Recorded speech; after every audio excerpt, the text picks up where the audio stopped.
겐그레아 교회의 일꾼이요 우리의 자매인 베베를 여러분에게 추천합니다. 여러분은 성도의 합당한 예절로 주님 안에서 그를 영접하고 그가 여러분에게 어떤 도움을 원하든지 도와주시기 바랍니다. 그는 많은 사람을 도와주었고 나도 그에게 신세를 많이 졌습니다. 그리스도 예수 안에서 나의 동력자인 브리스가와 아굴라에게 문안하여 주십시오. 로마서 16장 1에서 3절 말씀. 오늘 함께 나눌 말씀은 로마서의 마지막 장인 16장입니다. 대부분의 서신이 그러하듯 로마서의 마지막 장 또한 편지를 쓴 사람의 마지막 인사말이 등장합니다. 그리고 그 마지막 인사말에는 고마운 사람들에 대한 기억과 그리고 마지막으로 나누고 싶은 당부의 이야기가 담겨 있습니다. 바울은 먼저 여러 사람의 이름을 거론합니다. 그들이 누구인가 하면 바울에게 개인적으로 은혜를 끼친 사람들, 그리고 신도들이 기억했으면 하는 사람들, 그리고 마지막으로 신도들이 본받길 바라는 사람들입니다. 그들의 수가 적지 않은데 모두 합하면 30명 가까이 됩니다. 이 가운데 몇몇 사람들만 살펴보도록 하겠습니다. 가장 먼저 언급된 인물은 베베라는 인물입니다. 이 베베는 여성으로서 겐그레아 교회의 일꾼입니다. 이 겐그레아는 고린도 동편에 있는 항구를 가리킵니다. 그녀는 이 겐그레아 교회의 일꾼이었는데 그녀는 아마도 바울의 편지를 이 로마 교회에 전해준 인물이었을 것입니다. 그녀가 바울의 이 편지를 전해주지 않았다면 로마서가 지금 우리에게까지 전해지지 못했을 것입니다. 그래서 바울은 특별히 그녀에 대한 감사의 마음을 담아서 이 당부의 메시지 첫 부분에 그녀를 등장시켰습니다. 그리고 이 베베에 이어서 등장하는 인물은 브리스가와 아굴라 부부입니다. 이 두 사람은 바울 서신에 자주 이름을 비추는 인물입니다. 이 브리스가와 아굴라 부부는 로마 사람으로서 로마에서 온 유대계 그리스도인입니다. 그들이 처음 모습을 드러낸 곳은 사도행전 18장입니다. 바울은 이 부부와 함께 고린도와 에베소에서 선교 활동을 펼쳤습니다. 그런데 이 브리스가와 아굴라 부부가 바울에게 특별했던 이유는 이들이 자신들의 목숨을 내놓으면서까지 바울을 도왔기 때문입니다. 누군가 자신을 위해 이 정도까지 해 주었다면 그를 결코 잊을 수는 없을 것입니다. 바울은 이처럼 두 사람에 대한 미안한 마음과 고마운 마음을 늘 간직하고 있었습니다. 그리고 또 바울이 언급한 사람들 가운데는 에베소 출신의 사람들이 많이 있었습니다. 그런데 이러한 에베소 사람들 가운데에는 특별한 사람들도 포함되어 있었습니다.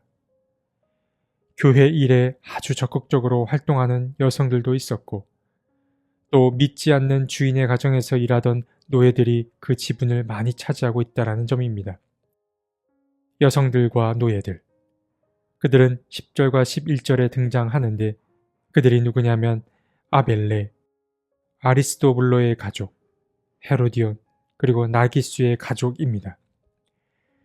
바울이 은근히 언급한 이 대목이 참 의미심장합니다. 왜 그러하냐면 바울이 말한 이러한 사람들이 곧 교회를 구성하는 멤버였기 때문입니다. 교회 공동체 안에는 베베나 혹은 브리스가와 아굴라 부부처럼 교회에서 특별한 직분을 갖고 열심히 봉사하는 사람들도 있었고 또 노예 출신의 사람들도 교회를 구성하고 있었습니다. 또 교회 안에 여성들도 참 많았다라는 점이 특별합니다. 지금은 자연스럽게 받아들여지는 부분이긴 하나 이러한 모습은 당시에는 아주 앞서 나가는 모습이었을 것입니다. 이것은 곧 교회가 어떤 곳이어야 하는지를 드러내 보여준다라고 여겨집니다. 바울은 이렇게 고마운 사람들의 이름을 거론한 다음에 당부의 이야기 또한 빠뜨리지 않습니다. 그는 교회를 어지럽히는 거짓 교사들에 대한 경고 또한 덧붙입니다. 그 경고는 아주 신랄하다 할 수 있습니다. 바울은 말합니다. 형제자매 여러분, 내가 여러분에게 권합니다. 여러분이 배운 교훈을 거슬러서 분열을 일으키며 올무를 놓는 사람들을 경계하고 멀리 하십시오.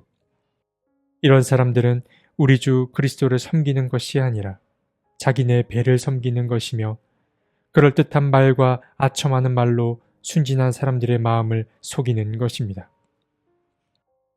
사실 로마서에는 이 대목을 제외하고 거짓 교사에 관한 이야기가 등장하진 않습니다.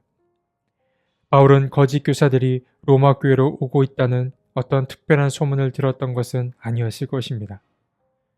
아마 이 대목은 매우 일반적인 당부의 메시지를 전하는 대목이라고 볼 수 있습니다. 그럼에도 바울의 이 당부의 메시지는 귀 기울여 들을 만한 것이 있습니다. 바울에게 있어서 분열을 일으키고 덫을 놓는 사람들은 늘 경계의 대상이었습니다. 이들은 아마 교회 공동체를 어지럽히기 위해 의도적으로 침투해 들어온 사람들이었을 것입니다. 이들의 의도는 분명 불순합니다. 그러나 또한 이러한 의도적 접근을 한 사람들 뿐만 아니라 교회에서 생활하는 가운데에 이러한 태도를 보이는 이들도 있을 수 있습니다. 그들은 돌이켜야 합니다. 그리고 잘 분별해야 합니다. 하나님의 뜻과 자기 뜻을 잘 분별할 필요가 있습니다. 어떤 모양새가 되었든 분열을 일으키고 올무를 놓는 사람들은 결국 그리스도를 섬기는 것이 아니라 자기 자신을 섬기는 자들인 것입니다. 우리는 바울의 이 마지막 당부의 메시지를 무겁게 받아들여야 합니다. 오늘 우리는 새로운 한 해를 맞았습니다. 새로운 한 해가 마치 선물처럼 우리에게 도착했습니다. 그 첫 시작점에 바울의 마지막 당부의 메시지가 도착한 것이 좀 어색할 수 있긴 하나 끝이라고 하는 것이 언제나 시작과 연결되어 있음을 우리는 잘 알고 있습니다. 잘 갈무리하면 좋은 시작을 할 수 있습니다. 바울은 편지를 마감하며 고마운 사람들을 떠올렸습니다.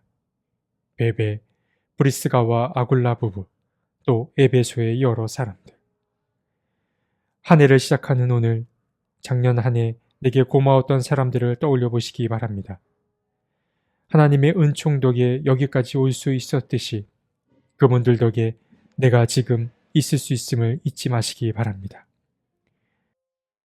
또한 바울은 경계해야 할 이들에 관한 이야기도 전했습니다. 사람과 사람 사이를 갈라놓고 갈등을 조장하는 이는 분명히 잘못된 이들입니다. 그러나 우리는 은연중에 내가 그러한 사람이 되진 않았는지를 돌아봐야 하겠습니다. 외부로 향하던 시선을 자신에게로 향해 봤으면 좋겠습니다. 이 두 가지를 기억하십시오. 감사한 사람에 대한 고마움, 그리고 나 자신에 대한 경계. 한 해를 시작하며 이 두 가지를 떠올려보는 오늘 하루가 되었으면 좋겠습니다. 하나님, 2026년을 우리에게 선물로 주셔서 감사합니다. 선물을 선물답게 잘 받아 누리기 위해서는 우리 자신을 잘 돌아봐야 함을 느낍니다. 먼저 고마운 사람들을 떠올려보게 해 주옵소서. 고마운 마음을 간직만 하는 것이 아니라 또한 표현하며 살게 해 주옵소서. 그리고 자신을 늘 경계하게 해 주옵소서. 내가 하나님의 뜻을 막아서는 자가 아닌지 돌아보게 해 주옵소서. 이 두 마음으로 한 해를 시작할 수 있게 도와주옵소서. 아멘.